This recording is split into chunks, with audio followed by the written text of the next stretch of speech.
Hello traders, you're welcome to this video and I especially welcome you back to the Forex Geek channel. If you are new here, don't forget to hit that subscribe button and give this video a like if you find the content useful. Okay, in this video we're just going to be diving into one of the most important topics in trading, and for those who are fans of stock, we're going to be discussing the stock trading strategy. All right, so this strategy will give you the tools and knowledge you need to navigate the stock market confidently and increase your chances of success. Whether you are a beginner or an experienced trader, understanding how to use a strategy effectively can make a huge difference in your results. So let us get right into it, okay? The first key component of any stocks trading strategy is technical analysis. All right, this is the process of analyzing price charts and using indicators to predict future price movements. Now, technical analysis gives you insight into market conditions, which helps you decide when to buy and when to sell a stock.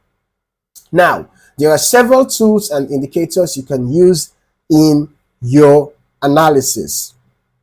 One of the most popular is the moving average. All right. Moving average is one of the most popular technical indicators that traders usually use for analysis. So we're just going to be adding a moving average to the chart right now. We're going to be adding the exponential moving average. We're going to set the period to 50. All right. We're going to be using the 50 EMA. Okay.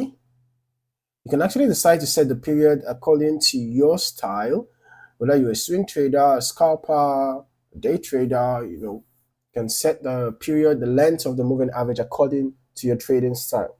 All right.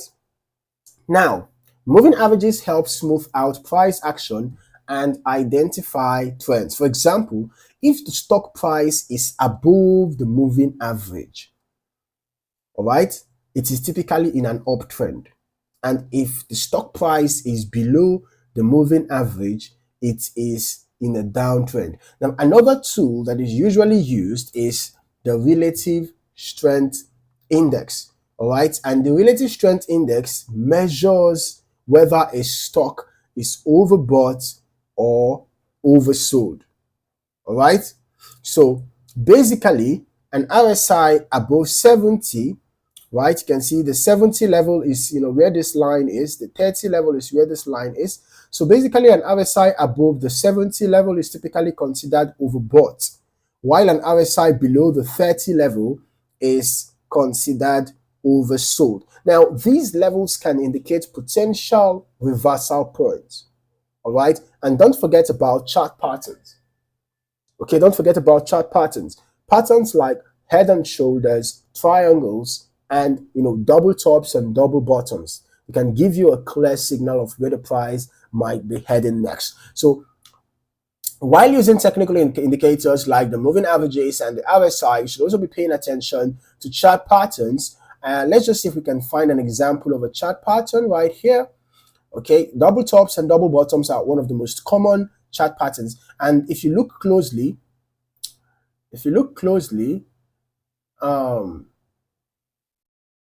going to see that, chart patterns happen all the time. All right, I'm just trying to look for a very solid example.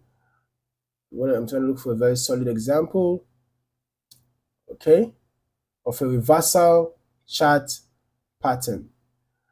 All right.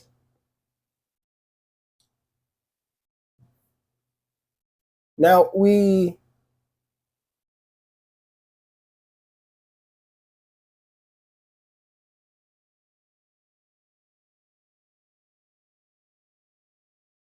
let me go to the daily time frame. Let's do the analysis from there.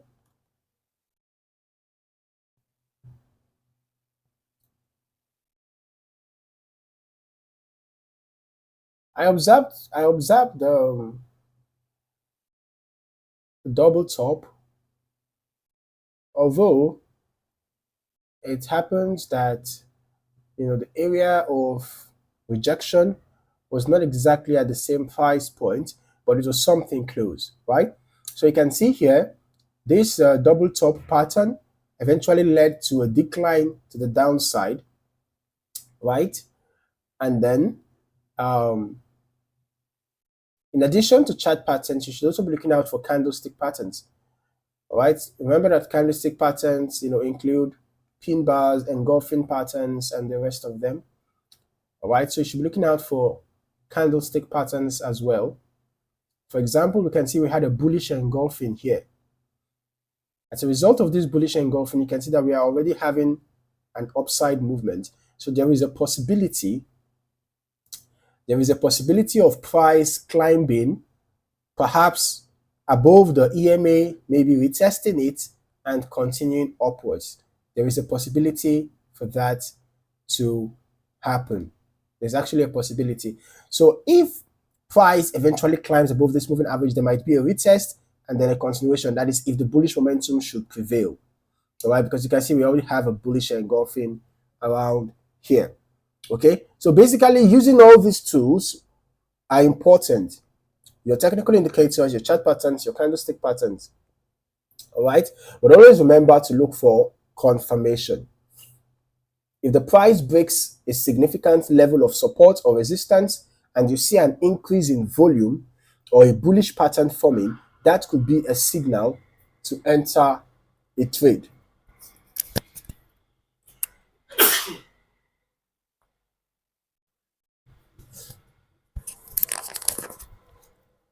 Now, let us talk about something that many traders overlook, and that is risk management. All right. Now, you could have the best strategy in the world, but if you don't manage your risk properly, you could end up losing all your capital. Risk management is about protecting your account by ensuring that you are not risking too much on any single trade. One of the most important tools for this is the stop loss order. A stop loss is an order you place with your broker to automatically sell a stock if it fails, if it fails to go in your direction. It is a bullish order. If it falls to a certain price, the stop loss order, closes your trade automatically in that loss. If it is a bearish trade, when price rises to a particular level that you have set your stop loss order at, it automatically closes with that loss, that predefined loss. All right. So this limits your potential losses on any given trade. Okay. Now, another aspect of risk management is position sizing. This refers to how much of your capital you are willing to risk on each trade. A general rule of thumb is to never risk more than 1 to 2% of your total account balance on a single trade. This way, you can withstand a series of losses without wiping out your account. You should also consider using take profit orders. These are orders you set automatically there are orders you set automatically to close your trade when the stock has hit a certain price target. For example, if you have done your analysis and you're entering a sell trade, after your confirmation, stop loss is the one you set to close in loss, take profit is the one you set to close in profit. All right, after you have done your analysis, you should set your stop loss level and your take profit levels accordingly. All right. So, by using proper risk management, you can protect your account from large losses and ensure that you are able to trade consistently without blowing up your account. Finally, let's talk about market sentiment. This refers to the overall mood of the market, whether it's optimistic, pessimistic, or neutral. Understanding market sentiment is crucial because it can give you an idea of where the market is likely to head in the near future. For example, if the overall market sentiment is bullish, that is optimistic, it's a good idea to focus on buying stocks that are trending up. Conversely, if the sentiment is bearish or pessimistic, you might want to look for short selling opportunities or avoid buying stocks altogether. One way to gauge market sentiment is by looking at major news events, earnings reports, economic data releases, and geopolitical events can all affect how investors feel about the market. You can also use tools like the VIX index, which measures market volatility and investor fear. Okay, high volatility typically means fear is high, and low volatility usually means confidence is high. So by staying in tune with the market sentiment, you can align your stocks trading strategy with the current mood of the market, improving your chances of making profitable trades. To wrap it up, a solid stocks trading strategy is built on three main pillars: technical analysis, risk management, and understanding market sentiment. By mastering these elements, you'll be better equipped to navigate the stock market and make more informed trading decisions. If you found this video helpful, don't forget to hit the like button and subscribe to the channel for more trading insights and strategies. I'd love to hear from you, so drop any questions or comments about using the stocks trading strategy below. Thank you for watching, and I'll see you in the next video.